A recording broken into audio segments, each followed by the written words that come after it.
Greetings everyone, the Good Tonight here again, hoping that all of you guys like green lasers, maybe? I know reds are probably more common, but I have a review for Ozark armament. I've actually used this a few times for the Met shooting because it actually makes hitting things a lot easier. But as far as what it comes with is it comes with this rather simple run-of-the-mill mounting instructions and everything, which I kind of shredded with a knife at one point. But aside from that, a few of the extra things it comes with is you do have your little pigtail laser mounter, which, I don't know, mine was a little bit defective. It wouldn't always activate at the times I need it, so I didn't really need it anyway, so I detached it.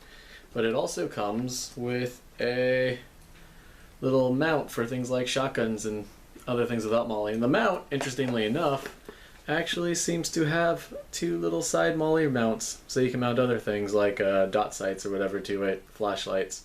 So unique and interesting in that sense. So this is actually relatively useful considering.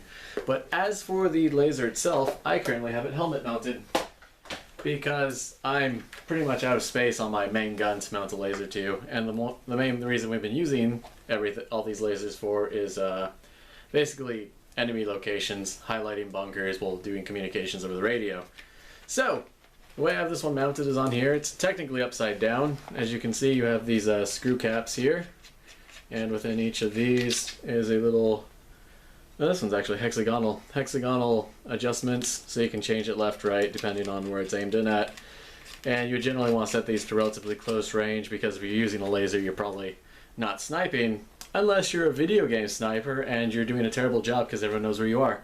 So hopefully if you're sniping you're not using a laser, but if you're doing more CQB stuff, a laser is really useful because you don't need to get any alignment with your actual sights. You point a laser on what you want to not exist anymore and you pull the trigger a few times, which is usually paper, fortunately. But anyway, as you can tell, it has the Ozark armaments writing up on here.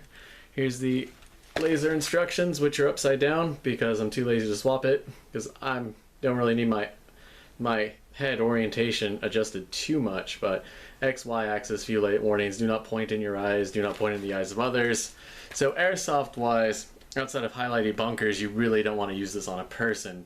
Now IRL, you'd want to use it on someone's face as much as you can because them being blind is another key advantage to victory. So yay. Now outside of that, another big thing with this laser is that it actually works really well, and it is really bright and has distance, which is something I've actually found hard to get in a normal, more pen laser.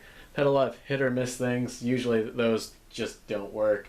And I can't really show you guys from here, but this thing covers quite a bit of distance.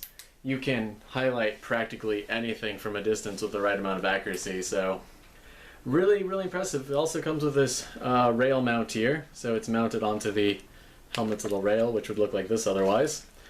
And yeah, the middle screw actually holds this in place so it doesn't move around, and the other two screws actually mount it to the rail itself. There's no little middle tab or anything to provide better support, so as you can see, there's pretty much a completely visible gap through there. So yeah, that's all there really is to this. I've used it to hit targets at Met a lot faster because putting the green laser on it really expedites the process. But yeah, so if you're looking for a green laser to put onto your weapon or anything, this would definitely be my recommendation. It's easy to adjust, it hits really well, and it's super bright. And best of all, it's green, and you really can't go wrong with green things. So that's all I got for you guys today. Hope you enjoyed the review. Stay chivalrous, everyone.